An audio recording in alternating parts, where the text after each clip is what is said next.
I'm going to describe a practice to you that is designed to get you into a dialogical framework with respect to your sense of self and your experience of self.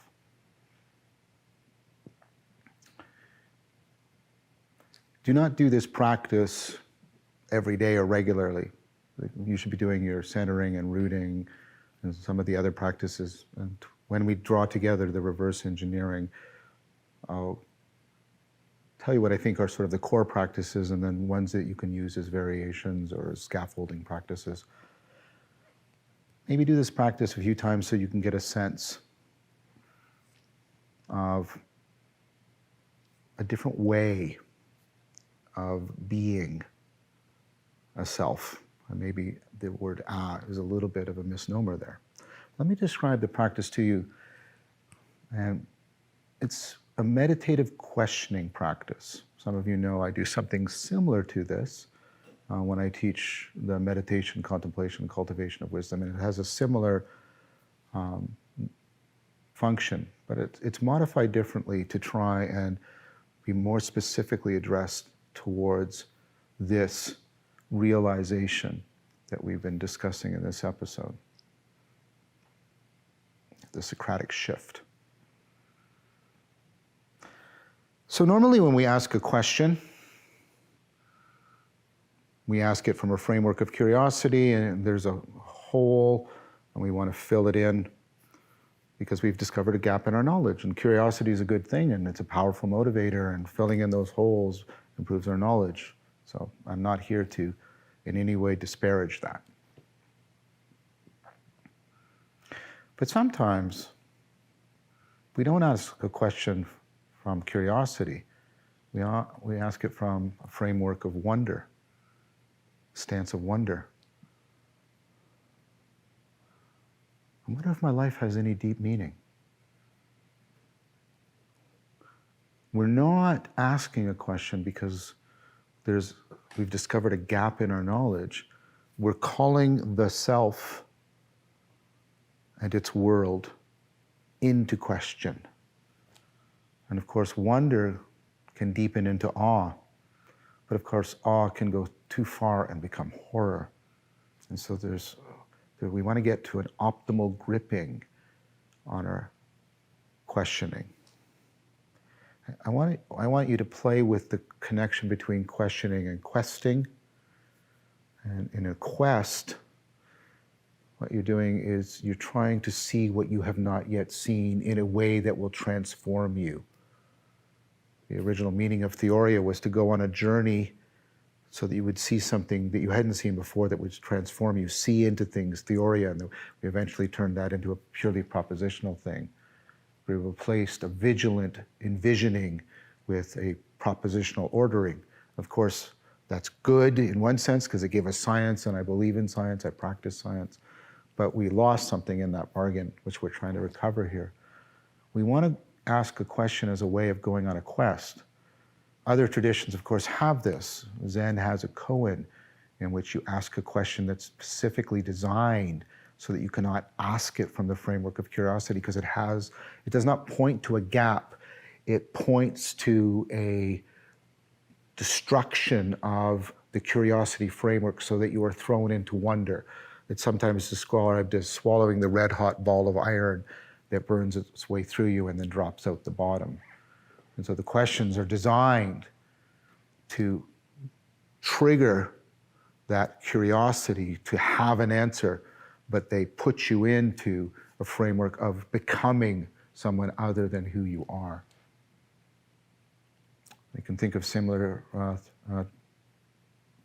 things convergent with this in the Sufi tradition, the teaching stories, which look like stories and they're narratives, and then you read them through and then they undermine what you're expecting at the end, and you get a flip out of the narrative mode so you can drop into Socratic style wonder. Or, and I mean this of course with respect, Jesus of Nazareth doing the same thing with the parable. If anybody tells you that they gives you an allegorical reading of a parable and says that's what a parable is, They don't understand the kingdom of heaven. The point about the parables is to get you into a place where you think you're in a story and you know who to identify with, and then it unwraps from you. And you are put into a state of wonder. And you are called into question, and the kind of world that that self could see was called into question. So you are opened up, the world or is opened up. You get that reciprocal opening. This is what this is designed to do. It's designed to put yourself into question, especially the set of presuppositions that have been given to us by modernity, and therefore get you to wonder into the Socratic shift. So please make sure you're very well centered, you're rooted, you go through the humble wonder exercise to be properly prepared. Then when you're ready, you're going to ask yourself a question. You're going to ask, who am I? You're going to first ask it, and these are all imaginal positions. You're going to ask it from your mind, your head space. Who am I? And you'll get answers. You'll get some answers. And for a bit, do a bit of movement within that. Any answer that comes up, treat it with gratitude and appreciation. Thank you. But who am I? Where did that answer come from? What's behind it? What happens if I go through it? You're not throwing away the answer. The answer is a doorway you pass through. It affords you, and you go a little bit deeper. Do a few rounds of that, maybe 2, 3, 4. And hold that for a moment, savor it. Then come back now to your heart. I positioning here. Who am I? When words come up, just let them float away.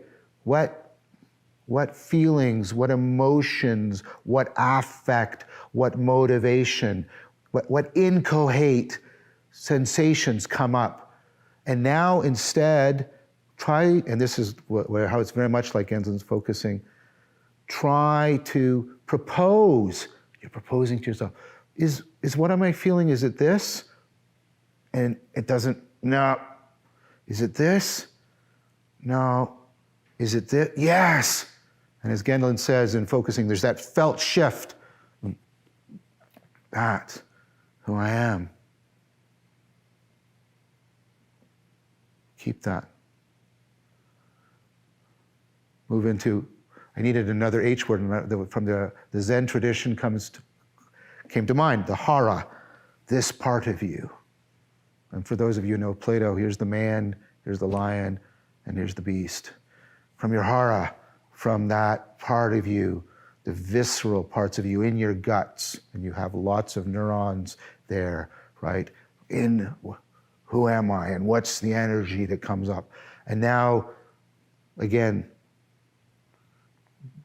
doing that labeling that's resonant, is it this? Is it this? Is it this? And now you have all three of these, the deeper, mental, the heart, the hara. And like in Lectio Divina, where you have the different texts talk to each other, now let them do that reciprocal correction between each other until you let them play with each other. How do they go together? What's the logos? How can I follow the logos? Practice the logos until I see the through line, until they all resolve, until you get a gestalt of its own. And then deeply appreciate this answer. That's who I am. And then go through it like a portal and do the whole thing again anew. Start from where you had the mental answer, but who am I even deeper? Do that. Move into the heart, but who am I even deeper? Doing the focusing. And then from the hara, even deeper, who am I? Get another answer. Let it gestalt together. Find the through line. Find the through line. Appreciate it in the sense of understanding and gratitude. But who am I? Go through this portal. Where did it come from? Where did these answers come from? What will I see if I go through them? What is behind them? And do it one more time. So even deeper. And you might get to just emptiness within your mind. The feeling you get here may be uncanny, the emotions, the energy. Whew.